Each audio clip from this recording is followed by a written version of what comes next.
রাজনৈতিক অঙ্গনে জোর আলোচনা তারেক রহমান চলতি মাসের শেষে অথবা সামনে মাসের একদম প্রথম ভাগে আসবেন। দিনক্ষণ দল জানে, দলের যারা এই বিষয়টি ডিল করছেন, অর্থাৎ তার সফর, তার নিরাপত্তা, তার অবস্থান, তা সবকিছু যারা ব্যবস্থাপনা করছেন তারা মোটামুটি সম্ভাব্য তারিখ জানে। আমিও কিছুটা জানি, কিন্তু এই মুহূর্তে আমি প্রকাশ করলাম না, কারণ দলই বলুক। কিন্তু এটা নিশ্চিত যে এই মাসের শেষে আসবেন এবং সামনের মাসের প্রথমে আসবেন।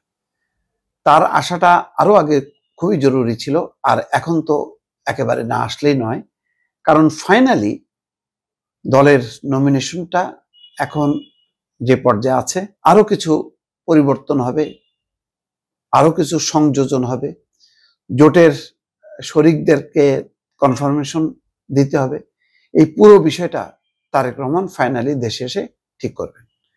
এভাবেই কার্যক্রম চলছে এবং তারপরে সারা দেশে তিনি সফরে যাবেন, প্রতীকী কয়েকটা সফর করবেন বেগম খালেদা জিয়া। এইভাবেই সব ঠিকঠাক আছে যে বেগম খালেদা জিয়া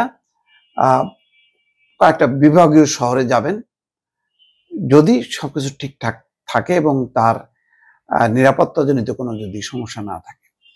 এখন সবচেয়ে বড় সংকট যে এই পুরো চাপটা, দলের চাপ, মানুষের চাপটা সামলানো এবং তার মধ্যে আবার নিরাপত্তার বিষয়টা, এইটা নিয়েই দলের বিভিন্ন পর্যায়ে আলোচনা চলছে।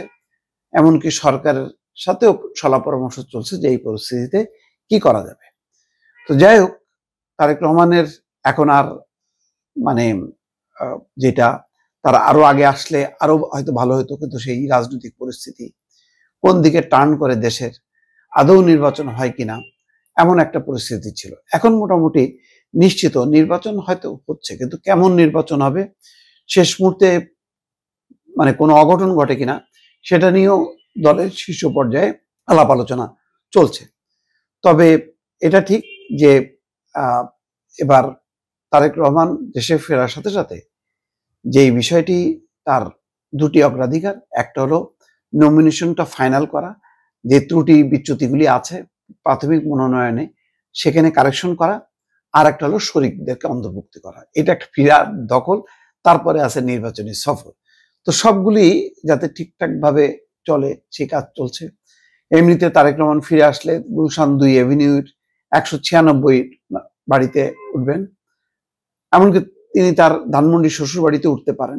দুইটা বাড়ি রেডি করা হচ্ছে এবং প্রয়োজনীয় যা যা ফ্যাসিলিটিস গুলো, সুযোগ সুবিধাগুলো, তিনি সেখানে শুধু থাকবেন না, সেখানে তিনি বৈঠকও করবেন দলের শীর্ষ পর্যায়ের নেতা কর্মীদের সাথে। সেই ব্যবস্থাপনাগুলো গড়ে তোলা হচ্ছে। এখন বিএনপি নেতা কর্মীরা অধীর আগ্রহে অপেক্ষায় আছে। অনেকে মন খুলে তাদের বিষয়গুলো দলের নেতাকে বলতে চান। আবার যারা ইতিমধ্যে নমিনেশন পেয়েছে তারা যাতে তাদের অবস্থানে সংহত থাকতে পারে, সেটার জন্য কম চাপ হচ্ছে না। মোট কথা, এই নির্বাচনকে ঘিরে বিএনপি এত নানামুখী চাপ, নানামুখী চ্যালেঞ্জ, এটা অকল্পনীয়। প্রতিটা আসনে একাধিক প্রার্থী, এবং বলা চলে যদি গড়ে 3 জন করেও ধরা হয় তাহলে প্রায় 900 থেকে 1000 প্রার্থী এখন মাঠ চষে বেড়াচ্ছে। সেই মাঠ থেকে তাদেরকে ঘরে আনা এবং একত্রিত করা, তৃণমূলের ঐক্য গড়ে তোলা, এটা কঠিন একটা চ্যালেঞ্জ। এই চ্যালেঞ্জটা সামনে রেখে নির্বাচনী সফরে যাতে 17 বছর পর তিনি যেহেতু আসছেন, লম্বা সময় শারীরিকভাবে তিনি অনুপস্থিত, এই গ্যাপটা কাটানোর জন্য তিনি ব্যাপক সফর করবেন, সেইভাবে পরিকল্পনা সাজানো হচ্ছে। দর্শক।